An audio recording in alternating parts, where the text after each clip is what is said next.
Eto, mainit na balita.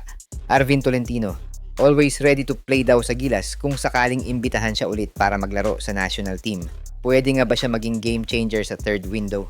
Samantala, sino nga ba si Casey De La Rosa at bakit maraming nagsasabi na siya na ang bagong muka ng Gilas Women sa future? Tara, pag-usapan sa video natin ngayong araw. Pero bago yan, like and subscribe lang mga kabady para sa latest basketball news and highlights.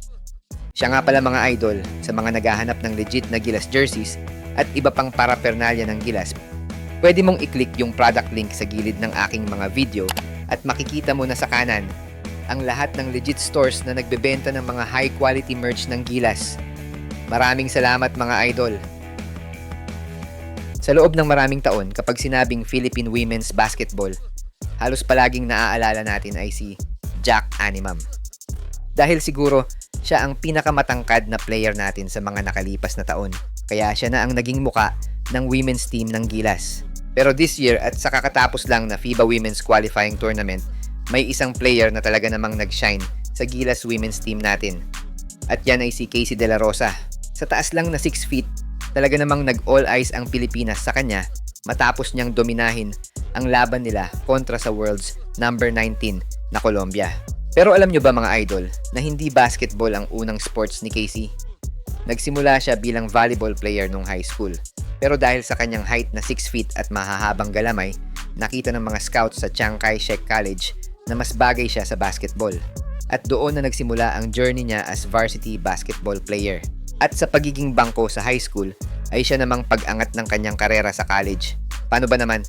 Back-to-back MVP lang naman siya sa UAAP season 86 at 87, kung saan pang FIBA stats na ang napoproduce niya kahit nasa college pa lang siya.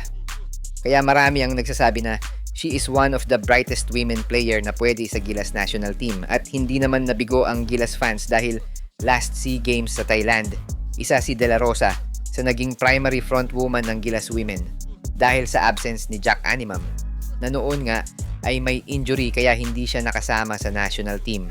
Fast forward this March, pinatunayan niya na kahit dehado ang Gilas Women sa height entering the FIBA Women's Qualifying Competition, nandun pa din yung puso ng team, fighting sa mga naglalakihang players ng France, Germany at Nigeria na muntikan pa nating matalo. At sa huling laban nga ng Gilas Women sa competition, pinamalas na ni Casey ang kanyang skills sa laban nila sa Colombia, scoring 25 big points na may kasama pang malarodman na rebounds with 19 rebounds, at ang mas impressive pa dyan ay ang kanyang solid defense with 5 blocks kontra sa mga naglalakihang players ng Colombia. At ngayong papunta na rin si Jack Animam sa kanyang veteran stage ng kanyang career, kampante tayo na may Casey De La Rosa pa sa frontcourt ng Gilas Women. Hopefully lang na makita ulit nating magsabay sa court sina Jack at Casey, lalo na sa mga susunod na laban nila sa FIBA.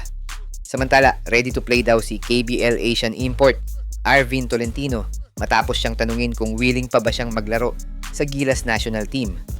Ayun mismo kay Arvin, ready siyang maglaro ulit sa Gilas kung mabibigyan nga daw siya ng pagkakataong makasama sa lineup ni CTC, at bakit nga daw ba hindi?